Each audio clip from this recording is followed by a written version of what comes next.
Hello everyone, welcome back to Shamima ma'am की class. आज हम आपके लिए एक नई और दिलचस्प कहानी लेकर आए हैं, तो बिना देर किए चलिए शुरू करते हैं। एक गांव में एक अत्यंत ही नेक दिल पुरुष रहते थे जिनका नाम था रामचरण। वो ईश्वर के सच्चे भक्त थे और रोज ही ईश्वर की भक्ति करते। कभी किसी का बुरा ना सोचना, सबसे अच्छे से बात करना, हमेशा सबकी मदद करना, यहाँ तक कि इनसे किसी की भी तकलीफ नहीं देखी जाती थी। इसी कारण गांव में सब उनका सम्मान करते थे। एक दिन की बात है, जब वो हमेशा की तरह सुबह मंदिर से लौट रहे थे, तभी उन्हें एक आवाज सुनाई दी। बचाओ बचाओ। रामचरण जी ने अपने चारों तरफ देखा पर उन्हें कोई दिखाई नहीं दिया। तब उन्होंने आवाज लगाई, कौन है? कौन है वहाँ? क्या आप मुझे सुन सकते हैं? तब सामने से आवाज आई, मैं यहाँ हूँ, नदी के पास। रामचरण जी दौड़कर नदी के पास पहुंचे। वहां चारों तरफ देखने पर भी उन्हें कोई दिखाई नहीं दे रहा था।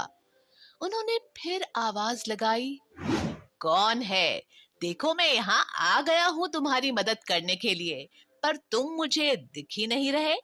तब पानी में डूब रहे एक केकड़े ने आवाज लगाई, मैं यहाँ पानी के बीच पत्थरों में फंसा हुआ हूँ। मेरा एक पैर यहाँ अटक गया है और मैं यहाँ से कहीं नहीं जा पा रहा हूँ। ऐसे में अगर मैं यहाँ पानी में फंसा रहा तो मैं मर भी सकता हूँ। कृपया करके मुझे बचाओ। अरे नहीं, ऐसा नहीं होगा। मैं आ गया हूँ, मैं तुम्हें जरूर बचाऊंगा।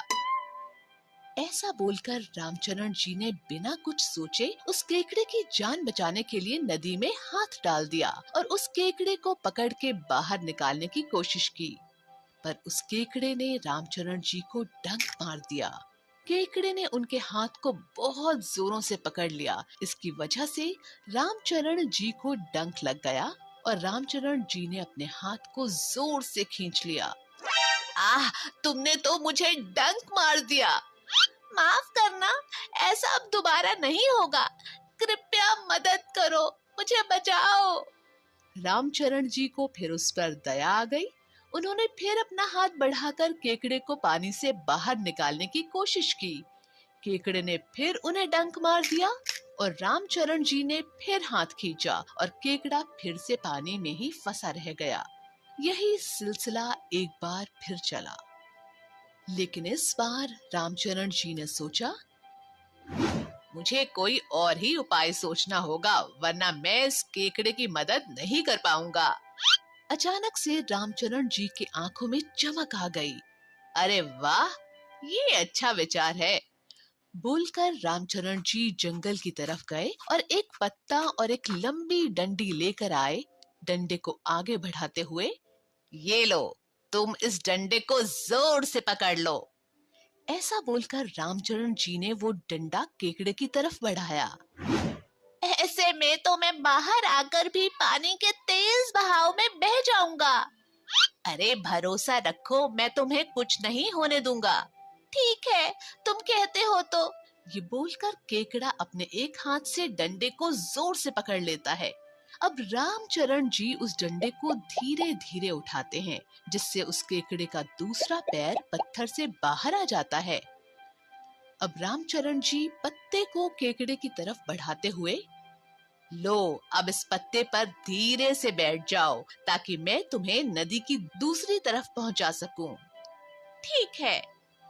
केकड़ा डरते डरते पत्ते पर धीरे धीरे बैठ जाता है। अब रामचरण जी डंडे की सहायता से उस पत्ते को नदी की दूसरी तरफ धकेल देते हैं और केकड़ा नदी के दूसरी तरफ सुरक्षित पत्ते से नीचे उतर जाता है और उसकी जिंदगी बच जाती है।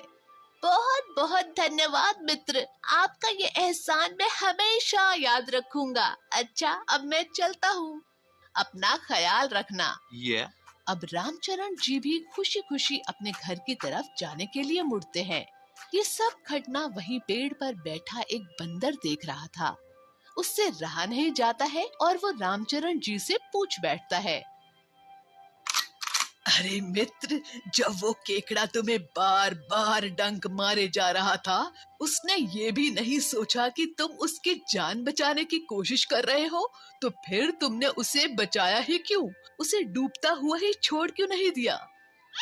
रामचरण जी मुस्कुराते हुए, मित्र, जिंदगी में हमें हर किसी से कुछ ना कुछ सीखने को मिलता है। अब इस केकड़े को ही देख लो। तुमने उसे डंक मारते तो देखा, पर तुम वो नहीं देख पाए जो मैंने देखा। आज उस केकड़े ने मुझे जीवन की बहुत बड़ी बात सिखा दी। तुम क्या कहना चाह रहे हो? मेरी तो कुछ समझ में नहीं आ रहा।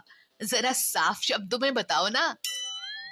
जरूर, मेरे कहने का मतलब ये है कि केकड़े का स्वभाव ही होता है डंक मारना। इसलिए इतने मुश्किल समय में भी केकड़े ने अपना स्वभाव नहीं छोड़ा।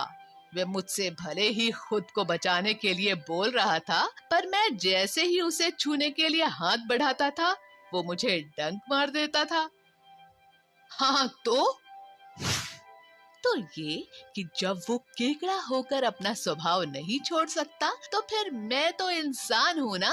मैं केकड़े की वजह से अपना स्वभाव कैसे छोड़ सकता हूँ? लोगों की मदद करना मेरे स्वभाव में है। मुझसे किसी का दर्द देखा नहीं जाता, इसलिए मैं केकड़े की मदद कर रहा था। भले मुझे थोड़ा दर्द सहना पड़ा, पर उसकी मदद करके मुझे बहुत खुशी मिली है।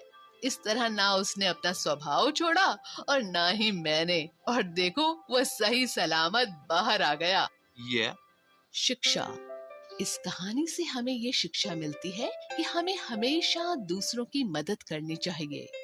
सामने वाला जैसा भी हो, उसके कारण हमें अपना स्वभाव नहीं बदलना चाहिए। आपको ये कहानी कैसी लगी?